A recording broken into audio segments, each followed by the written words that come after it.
Hello everyone, my name is Dr. Alexander Nix, and today I present to you SCP-956. Object Class Safe. Note, as of Addendum 956-A, SCP-956's object class is actually Euclid. End of note. Special Containment Procedures. SCP-956 is to be kept at approximate center of a standard humanoid containment cell at all times to prevent incidental activation. Entrance into the room is only permitted once. SCP-956 has entered a dormant state. Permission to bring a subject into the room must be cleared by Site Director. To decrease the occurrence of SCP-956-1 as well as containing further spread. Unless for testing, individuals fulfilling SCP-956's activation requirement are not to be brought within 200 meters of SCP-956's containment area. Surveillance is to be maintained through security footage at all times. 78 instances of SCP-956-1 are kept in a neighboring room and are to be maintained at a temperature of -4 degrees Celsius in order to prevent melting or destruction.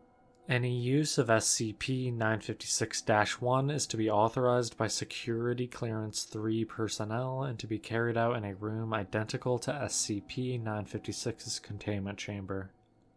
Any excess 956-1 created by tests within SCP-956 is to be incinerated unless authorized by personnel with Security Clearance 3 or higher, as they are extraneous instances of SCP-956. Description: SCP-956 appears to be a common piñata, resembling an unknown quadruped. Tests have revealed that although superficially similar to papier-mâché, SCP-956 is constructed of various amounts of glue, sugar, and unidentified fur, and human tissue.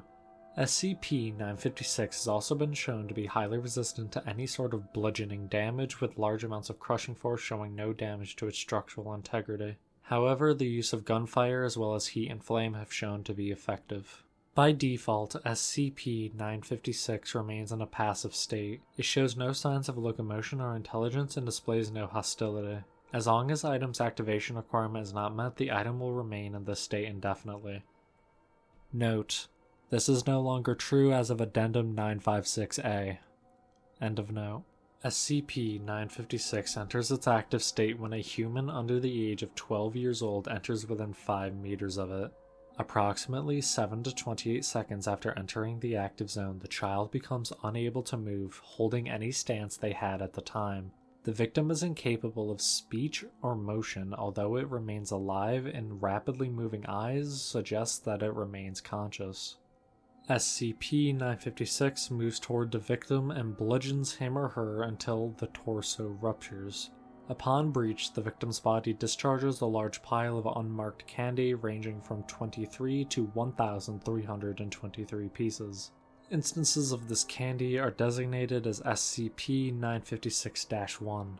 SCP-956 repeats this for any other immobilized victims before returning to its docile state. A victim can be removed from SCP-956's activation range if retrieved promptly. Upon moving the victim 12 meters away from it, SCP-956 will return to its passive state. The victim, however, shows no signs of recovering from its immobilized state and appears to remain in such a state indefinitely. Autopsies of unbroken victims show that their body had been severely dehydrated, leaving them brittle. Autopsies also revealed that pieces of SCP-956-1 began to grow out of the victim's organs, using the tissue as a component. The amount of SCP-956-1 appears to be directly correlated to the time spent in SCP-956's activation radius. SCP-956-1's effects vary upon the age of the human consuming them. Humans above the age of 12 years or older go into a seizure within 3 minutes of consumption, with a 5% possibility of cardiac arrest. There is an approximate 35% chance of survival for such subjects. Animals suffer similar effects regardless of age. Children under the age of 12 undergo a different effect. They first enter a state similar to the immobilized victims of SCP-956, although they assume a standing stance with their arms resting in front of them. The subject then experiences, in sequence, rapid hair loss, a sprouting of papier-mâché from their skin, and a complete restructuring of their bone and muscle. This process takes 9 minutes to complete. Upon completion, the victim has been transformed into another instance of SCP-956. These copies behave identically to SCP-956, and there is a 0% chance of survival for the victim. Addendum 956-A. SCP-956 has recently begun to show locomotion outside of testing. It began to wander about its containment, tracing the perimeter of their room.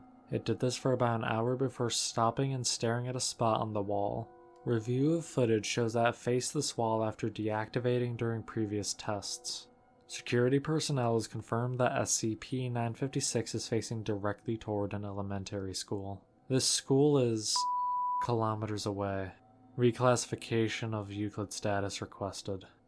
I have been Dr. Alexander Nix, and I bid you farewell.